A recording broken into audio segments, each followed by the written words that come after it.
রাতের নির্জন শান্ত রাস্তা, ফুরফুরে বাতাসে গা কাটা দিয়ে উঠছে। রাত আনুমানিক ৮টা। পূর্ণিমার আলোয় আজ চারপাশটা খাকা করছে। তারাগুলো ঝলঝল করে সাদা থালার মতো চাঁদের চারিপাশে ঘুরছে। নদীর কিনারায় পিচঢালা রাস্তায় কালো রঙের গাড়ি রাখা আজ শহরের এপাশ ওপাশ ঘুরে মাত্রই এখানে আসলো। পরিবেশটা শীতল, মানুষজন খুব কম। কেউ নিচে বসে আড্ডা দিচ্ছে, নয়তো অনেকে চা খাচ্ছে। সিরাত প্রমুখ পাশাপাশি দাঁড়িয়ে তাকিয়ে আছে ভরা নদীর উথাল পাতাল ঢেউয়ের দিকে। জোনাকি পোকা উড়ে বেড়াচ্ছে সারাক্ষণ। সিরাত দুহাত ছড়িয়ে বুক ভরে শ্বাস নিল। প্রমুখের কোনো সারা শব্দ নেই। হঠাৎই নিশ্চুপ হয়ে প্রকৃতি অনুভব করছে। তার ভেতরে কী চলছে বোঝা মুশকিল। ঠান্ডা শিশির বাতাস গায়ে লাগায়, দুহাত বুকে ভাঁজ করলো। কিছুক্ষণ পর পাশ ফিরে এক নজর সিরাতকে দেখল। আজ যেন খুশিতে সিরাতের মুখ থেকে হাসি সরছে না। চেহারায় লাবণ্য ফিরে এসেছে। প্রমুখ চোখ বন্ধ করে অনুভব করছে নদীর ঢেউ, শুশু বাতাস আর নিস্তব্ধতা। কিছুক্ষণ পর নিজেই প্রথম এতক্ষণের নীরবতা ভেঙে গম্ভীর কণ্ঠে বলল, মন ভালো হয়েছে? সিরাত চট করে মাথা ঘুরিয়ে মৃদু হাসল। আস্তে আস্তে এগিয়ে গাড়ির উপর বসে প্রমুখ বলল, এখন যা বলবো সব কথা মন দিয়ে শুনবে। কথার মাঝে কোনো প্রশ্ন চলবে না, ঠিক আছে? সিরাত ভ্রু কিঞ্চিত করে প্রশ্নবোধক চাহনিতে তাকিয়ে রইল। এরপর প্রমুখের সামনে দাঁড়িয়ে মাথা ঝাঁকিয়ে হ্যাঁ বুঝায়। প্রমুখ মুচকি হেসে ঠোঁট গোল করে নিঃশ্বাস ফেলল। আকাশের দিকে তাকিয়ে বলতে শুরু করে, গল্পটি আমার মা বাবার, ইহান চৌধুরী আর প্রিয়ন্তী চৌধুরীকে নিয়ে একটি সাধারণ ভালোবাসার গল্প, যেখানে মৃত্যুর আগ পর্যন্ত দুজন দুজনের কাছেই ছিল। কিন্তু ভাগ্য খারাপ, কোনো শকুনের বিষাক্ত নজর চলে গিয়েছিল তাদের পবিত্র ভালোবাসার উপর। সকল ভালোবাসা ওই দিনেই শেষ হয়ে যায়। কপাল পুড়ে গেল তাদের রেখে যাওয়া আদরের পবিত্র চিহ্নের।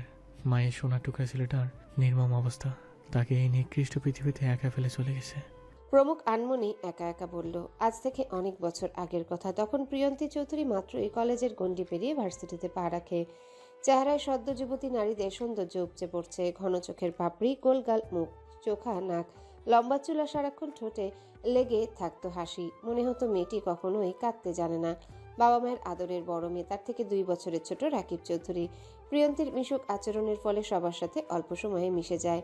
ঠিক তেমনি তাদের ভার্সিটির সিনিয়র ভাই প্রিয়ন্তীকে ভালোবেসে ফেলে। নবীনবরণ অনুষ্ঠানে ফর্সা গায়ে লাল রঙের শাড়ি, স্টেজে প্রেজেন্টেশন করছে ফার্স্ট ইয়ারের হয়ে।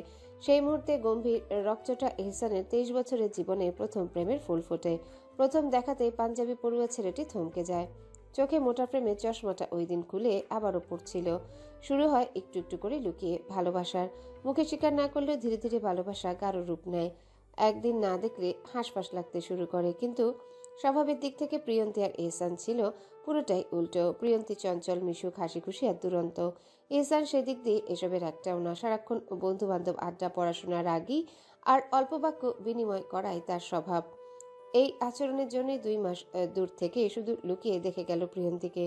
কিন্তু কোনো ছেলের সাথে ঘুরতে দেখলে পরের দিন এমন হুমকি দিত, ভয়ে কেউ ফ্রেন্ডশিপ করতো না মেয়েটার সাথে। কারণ ইহসানের বন্ধু আলিফ ছিল প্রিন্সিপালের ছোট ছেলে। পড়ালেখায় ভালো বলেও কেউ তাদের সাথে লাগতে আসতো না। কিন্তু বেচারা ইহসানের সব সিক্রেট আলিফ জানতো। দুজনের বন্ধুত্ব ভাইয়ের মতো।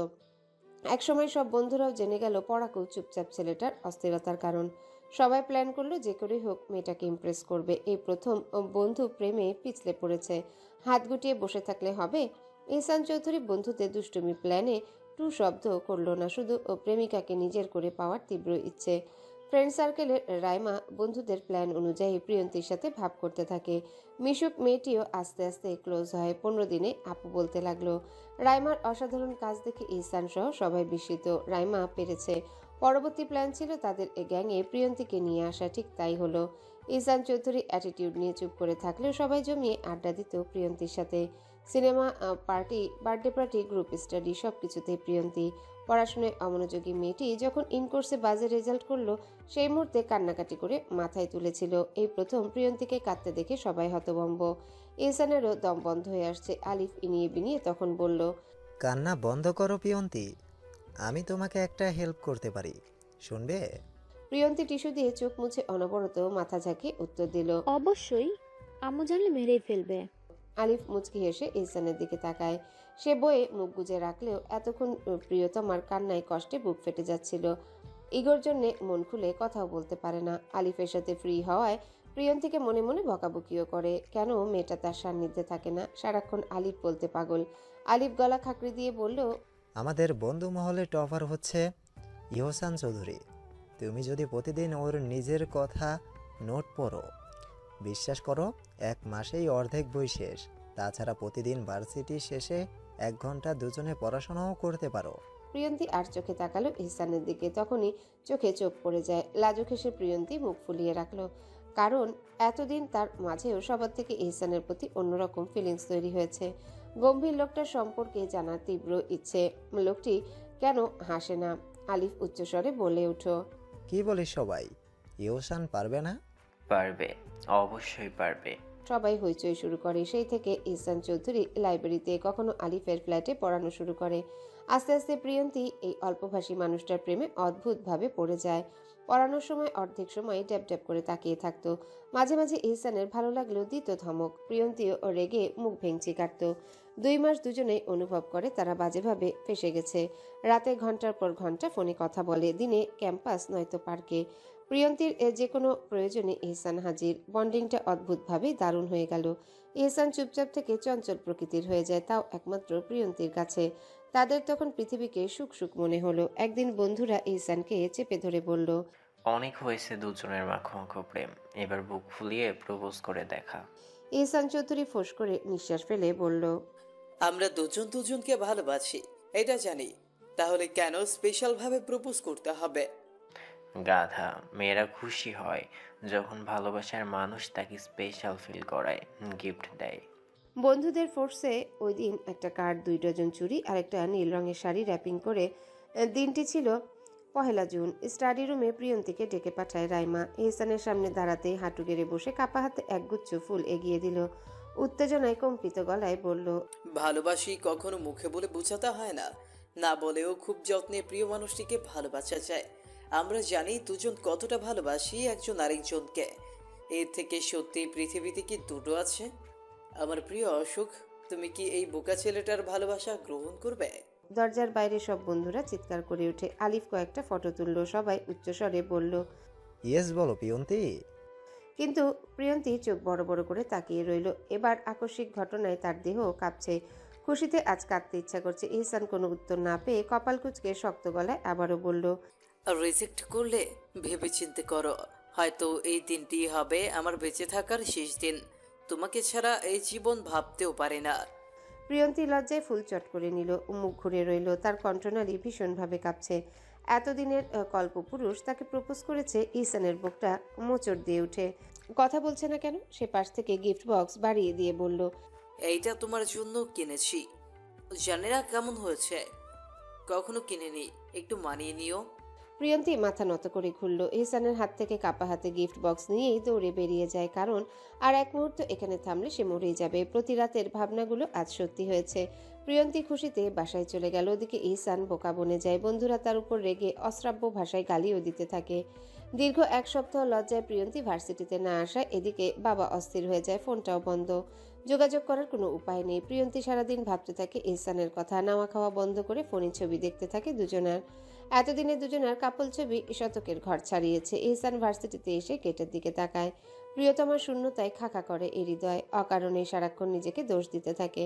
এতদিনে ভার্সিটির আনাচে কানাচে তাদের স্মৃতি ভরে গেছে। যে ভার্সিটিতে আসলে মন ফুরফুরে হতো, ঠিক একই ভার্সিটিতে ইহসানের দম বন্ধ লাগে। প্রিয়ন্তী ছাড়া তার সমস্ত পৃথিবী বিশ্রী মনে হয়। বাজেভাবে দুজন ফেসে গেছে। হঠাৎ 9 দিনের দিন আগমন ঘটে প্রিয়ন্তীর। মুখে লেগে আছে আগের মতোই হাসি। ইহসান দূর থেকে দেখে দৌড়ে উস্কো খুস্কো অবস্থা এগিয়ে যায়। রাগান্বিত স্বরে জিজ্ঞাসা করে, এতদিন কোথায় ছিলে তুমি? জানো কি অবস্থা হয়েছে আমার? সব জায়গায় খুঁজেছি, তোমার কোনো পাত্তা নেই। আমাকে পাগল বানাতে চাও, আর একদিন পরে আসলেই আমাকে খুঁজে পেতে না। সামান্য প্রপোজ করায় তুমি যোগাযোগ বন্ধ করলে। আমি তো ভাবতাম তুমিও ভালোবাসো আমায়, তাহলে আমার ভালোবাসা কি অন্যায়? প্রিয়ন্তী জোরে ধমক সামলাতে না পেরে চোখ বন্ধ করে রইল। ইহসান চৌধুরী মনে জমে রাখা কথাগুলো বলায় একটু হালকা লাগছে। সে ঘন ঘন শ্বাস ফেলে প্রিয়ন্তীর হাত নিজের মুঠোয় নিয়ে নরম স্বরে বলল, সরি, এইভাবে বলতে চাইনি, কিন্তু যা হয়েছে সেসব ভুলে যাও। আমি কখনো প্রেমালাপ করব না, তবু ভার্সিটি আসা বাদ দিও না। তোমাকে না দেখলে আমার পাগল পাগল লাগে। আমার এই 8টা দিন কিভাবে গেছে কল্পনাও করতে পারবে না। প্রিয়ন্তী চৌধুরী হালকা ঢোক গিলে আসলে একটু বেশি করে ফেলেছে। প্রতিদিন চিরকুট নিয়ে বসতো, কিভাবে উত্তর দেওয়া যায়। লজ্জায় কথাই আসতো না।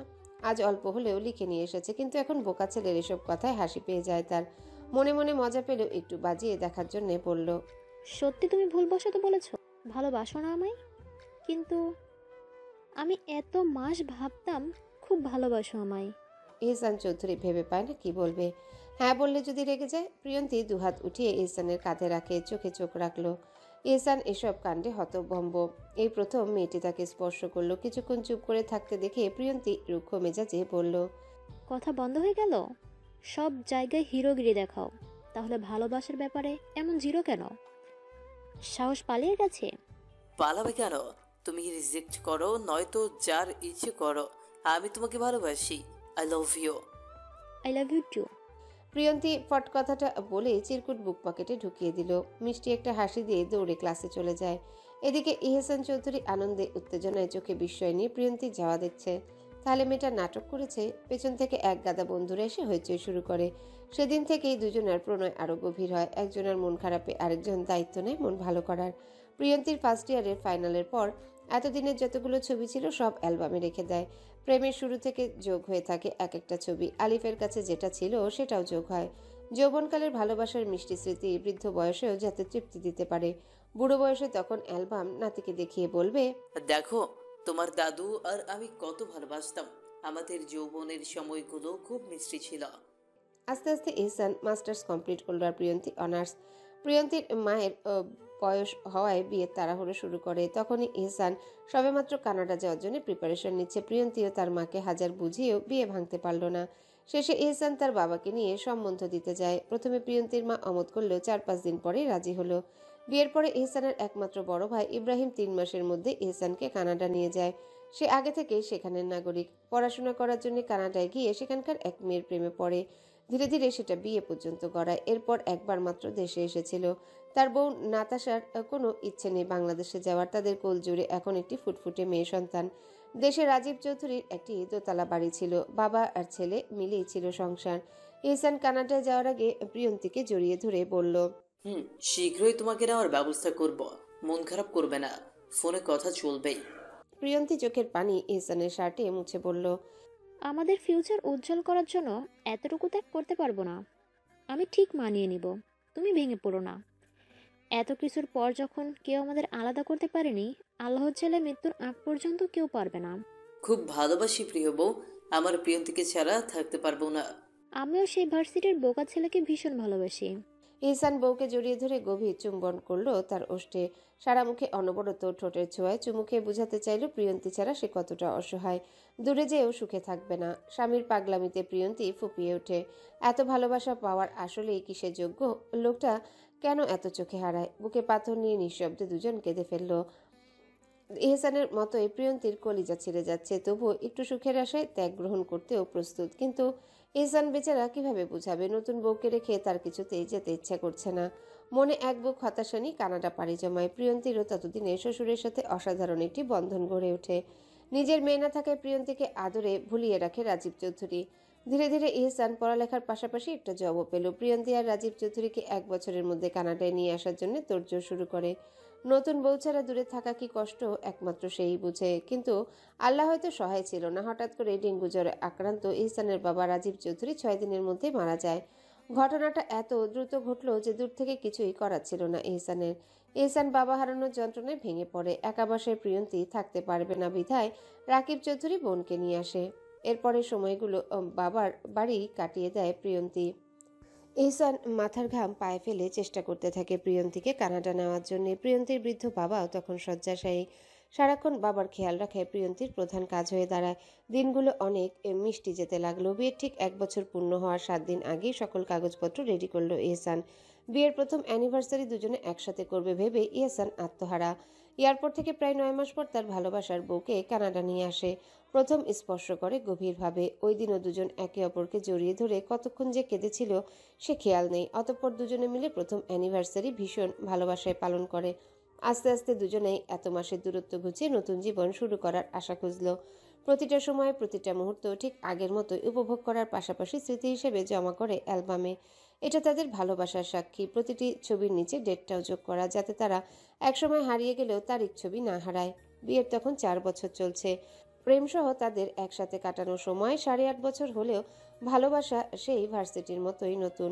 বিয়ের বয়স অনেক হলেও ভালোবাসা মায়া টান এক বিন্দুও কমেনি। প্রিয়ন্তীও খুব যত্নে নিজের সংসার গুছিয়ে নিয়েছে। একদিন হঠাৎ করে তার শরীর খারাপ হয়। ইহসান অফিসে থাকায় সে নিজেই ঘন মুষলধারে বৃষ্টির দিনে হাসপাতালে গেল। টেস্ট করে দেখে সে প্রেগনেন্ট। রাতে যখন স্বামীকে জানালো, খুশিতে ইহসানের পাগলামি শুরু হয়। তৎক্ষণাৎ কোলে তুলে গোল গোল করে ঘোরাতে থাকে। তার অর্ধাঙ্গিনীকে কিভাবে বুঝাবে আজ সে সব সুখী মানুষদের মধ্যে একজন। প্রিয়ন্তী তার গলা জড়িয়ে ধরে খিলখিল করে হাসলো। বুকে স্বামীর উষ্ণ ঠোঁটে চুমু এঁকে দিল। প্রেগন্যান্সির সময় এক মুহূর্ত দূরে যায়নি এহসান। পেটে মাথা রেখে রাতে দিনে বাচ্চাদের মতো আচরণ করত। একা একাই কথা বলতো পেটের সেই অংশের সাথে। তার চিহ্ন তাকে বাবা বলবে।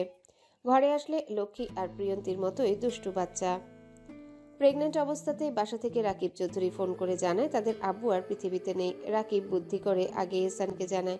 এরপর বাসায় এসে প্রিয়ন্তীর সাথে কথা বলিয়ে দেয়। এ খবর শুনে দেহের সব বল শক্তি ছেড়ে দেয় প্রিয়ন্তী। মনে পড়ে বাবার সাথে কাটানো শৈশব, কিশোরের সকল আবদার, অভিমান। বাবা ছাড়া যে পৃথিবী অচল। এদিকে বিপাকে পড়ে এহসান। ঘন ঘন শ্বাস নিতে দেখে, জলদি করে হাসপাতালে নিল। কারণ প্রেগনেন্ট অবস্থা এরকম ধকল সামলাতে পারবে না। তার মধ্যে কোনোভাবেই তারা দেশে যেতে পারবে না। উপায় না পেয়ে তারা শেষ দেখা ভিডিও কলে দেখেই চোখের তৃষ্ণা মেটায়। হাসপাতাল থেকে 3 দিন পরে চলে আসে। সারাক্ষণ এহসান তাকে সময় দিত, ঘুরতে নিয়ে যেত। যেভাবে ভুলিয়ে রাখা যায় সেই ব্যবস্থাই করত, বুঝাতো। প্রিয়ন্তী, আই কন্ট্যাক্ট করো, মন দিয়ে কথা শোনো। তোমার মা বেঁচে আছে, কিন্তু আমার কেউ কে আছে? মা অনেক আগেই মারা গেছে। তারপর বাবা চলে গেল। আমিও তোমার মতো শেষ দেখা দেখতে পারিনি। এবারে একটু বোঝো, আমার মতো এতিম কি আর দুটো আছে? মনোযোগ দিয়ে কথাগুলো শুনে প্রিয়ন্তী শক্ত মনে চিন্তা করলো, তার কিছু হলে পেটের বাচ্চাটার কি উপায় হবে? এহসানের কি হবে? এহসানের বুকে মাথা ঠেকিয়ে বলল, এত ভালোবাসো কেন আমায়? কপাল করে জন্মেছিলাম, না চাইতেও তোমাকে পেয়েছি। আর মন খারাপ করব না, প্রমিস। এহসান স্বস্তির নিঃশ্বাস নিয়ে বউকে জড়িয়ে ধরল। প্রিয়ন্তীও বুঝদারের মতো এরপর থেকে আগের মতো হাসি খুশি থাকার চেষ্টা করে। এহসানের ভিতরের কষ্টগুলো ভাগ করে নিতে চায়। আসলেই তো এহসানের কেউ নেই, ভাই থেকেও নেই। তারপরের সময়গুলো দ্রুত চলে গেল। সিজার করে নার্স জানালো ছেলে সন্তান হয়েছে। তাদের কোল জুড়ে পৃথিবীতে এলো সদ্য জন্মানো বাচ্চা। ভার্সিটির সেই প্রণয়কে সাক্ষী রেখে দুজন তাদের প্রিন্সের নাম রাখলো। এহসানের ই দিয়ে ইশতিরাজ, প্রিয়ন্তীর প্র দিয়ে প্রমুখ, ইশতিরাজ চৌধুরী প্রমুখ। আস্তে আস্তে বাচ্চাটা মা বাবার আদরে বড় হতে থাকে। বাবার হাত ধরে কানাডার রাস্তায় হাঁটা শিখলো। মায়ের কাছে অপরিপক্ক গলায় বাবা মা কাকা শিখলো। ফোনে মামা আর নানুর সাথে কত কথা তার। ভিডিও কলে মুখের লালা দিয়ে চুমু খেতে থাকে বাচ্চাটা। এসব দেখে দুপাশের মানুষগুলো হাসে। ইব্রাহিমের সাথে ইহসানের সম্পর্কের দূরত্ব বাড়ে। তার কারণ নাশতা। সে অত্যন্ত দাম্ভিক চরিত্রের হওয়ায় ইব্রাহিমকে তার কথায় নাচায়, এক কথায় বলে দেয়, আমার সংসার করতে হলে ইউশানের সাথে যোগাযোগ করবে না। ইব্রাহিম মেনে নেয়। তাদের সন্তানের তখন 7 বছর। চার চোখে না দেখতে দেখতে পিচ্চি ইকরাও একসময় ভুলে যায়। এক শহরে থেকেও তাদের মাঝে এক যুগ দূরত্ব। ভাইয়ের আচরণে ইহসান প্রথমে কষ্ট পেলেও শেষে মানিয়ে নেয়। তারা যেভাবে থেকে খুশি সেভাবেই থাকুক। প্রিয়ন্তী আসার পর দেশে যাওয়া হয়নি। ইহসানের কাজ আর প্রমুখের দুরন্তপনার কারণে ভয়ে প্রিয়ন্তী দেশের মায়া ত্যাগ করলো। আস্তে আস্তে ভেবেই নিয়েছিল হয়তো কখনো তাদের দেখা হবে না। কানাডাতেই প্রমুখের শৈশব শুরু। প্রমুখকে 4.5 বছর বয়সে আর্ট স্কুলে ভর্তি করায় প্রিয়ন্তী, যাতে সেখানের বাচ্চাদের সাথে সময় কাটানো থেকে টুকটাক কিছু শিখতেও পারে। অপরিপক্ক হাতে প্রমুখও প্রতিদিন পেন্সিল হাতে নেয়। ছেলে বলতে পাগল দুজনাই। সারাদিন অফিস শেষে ছেলেকে চুমু না খেলে ইহসানের ক্লান্তি দূর হতো না। প্রিয়ন্তী রাতে জড়িয়ে না ধরলে প্রমুখের ঘুম আসতো না। অবুঝ প্রমুখ কি জানতো সুখের দিনগুলো আস্তে আস্তে শেষের ঘরে আসছে। প্রমুখকে আর্ট স্কুল থেকে নিয়ে এসে বসলো বিছানায়। ফোন চেক করে দেখে রাকিবের অজস্র কল। মায়ের নাম্বার থেকে হোয়াটসঅ্যাপ থেকে কল এসেছে। ভয়ে আত্মা শুকিয়ে যায় তার। ফোন দিতে অপর পাশ থেকে রাকিব অপরাধী গলায় বলল, আগেই সরি বলে নিচ্ছি, আমাকে কিছু বলতে পারবি না। প্রিয়ন্তী কপাল কুঁচকে বলল, কাহিনী কি হয়েছে বলবি? সমস্যা কি? ভয় হচ্ছে আমার। কাল রাতে পালিয়ে বিয়ে করে ফেলেছি প্রিয় আপু। আজ বাসায় এসেছি। মা বকাঝকা করছে সকাল থেকে, এখন একটু শান্ত, মেনে নিয়েছে। জানিস মেয়েটি অনেক শান্ত, লক্ষ্মী। না মেনে নিয়ে উপায় আছে? এখন তোকে বলছি, রাগ করিস না। হুট করে ওর বিয়ে হয়ে যাচ্ছিল, উপায় না পেয়ে পালিয়ে বিয়ে করে ফেলি। জানিস তো, ভালোবাসলে তাকে ছাড়া বাঁচা সম্ভব নয়। প্রিয়ন্তী তার কথায় হতবিহ্বল হয়ে যায়। খানিকটা সময় চোয়াল ঝুলিয়ে রাখে। সেই ছোট্ট রাকিব এত বড় দুঃসাহস কাজ কিভাবে করলো সে ভেবে পায় না। রাকিব তার কোনো উত্তর না পেয়ে বলল, আপু প্লিজ, তুই অন্তত অভিমান করিস না। যদি পারিস দেশে চলে আয়। প্রিয়ন্তী উত্তেজনায় চিৎকার দিয়ে ওঠে। প্রমুখ খেলছিল। মায়ের আকস্মিক চিল্লানিতে মৃদু ভয়ও পেল। প্রিয়ন্তী একগাল হেসে বলল, কংগ্রেস মাই লিটল ব্রো, কিয়া বাত হ্যায়, কিভাবে এমন অসম্ভব কাজ ঘটিয়ে ফেললি? আমার এখনো বিশ্বাস হচ্ছে না। রাকিবও খুশিতে গদগদ হয়ে শার্টের কলার ঝাঁকিয়ে বলল, দেখতে হবে না কার ভাই, প্রিয়ন্তী চৌধুরীর ভাই। ওকে, অসম্ভব কাজকে সম্ভব করাই আমার কাজ। প্রিয়ন্তী মুখ ভেঙচি কেটে পিক চাইল। রাকিব কল রেখে দুজনের বিয়ের পিক সেন্ড করে। রাতে ইহসান বাসায় আসলে সমস্ত ঘটনা অনর্গল বলতে থাকে। পিকও দেখালো। আর প্রিয়ন্তী ভাইয়ের বউ সামনাসামনি দেখার জন্য পাগল হয়ে যায়। ইহসানকে চাপ দিতে থাকে দেশে ঘুরতে যাওয়ার জন্য। তাছাড়া কয়েক মাস পরেও আর যেতে পারবে না। প্রমুখের স্কুলে ভর্তি করাতে হবে। শেষে 2 মাস বইয়ের ঘ্যান ঘ্যান সহ্য করে টিকিট কাটলো বাংলাদেশের, কিন্তু তার মন কিছুতে সেখানে যেতে চাইছে না। বউ আর ছেলের হাসি মুখ দেখার আশায় নিজের মনের বিরুদ্ধে যায়, কিন্তু শর্ত দেয় 15 দিন থেকে চলে আসতে হবে। প্রিয়ন্তীও অমত করল না। প্রমুখের 5 বছর পূর্ণ হবে 3 দিন পরে, তাই প্রিয়ন্তী সব প্ল্যান ভেবে রাখলো। দেশে অনেক বড় করে জন্মদিন পালন করবে সে।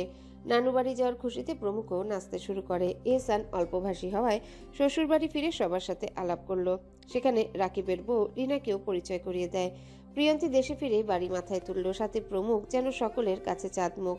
ফর্সা মার হ্যান্ডসাম বাবার ছেলে কোনো কিছুতেই কম না। রূপ হয়েছে চোখ ধাঁধানো। তার মধ্যে কানাডায় থেকেছে। আশেপাশে থেকে সবাই প্রমুখকে এক প্রকার টানাটানি শুরু করলো।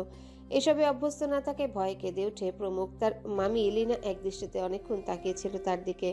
অদৃশ্য টানে সারাক্ষণ প্রমুখকে কোলে নিয়ে থাকতো। এই স্বভাবটা ইহসানের অপছন্দ ছিল।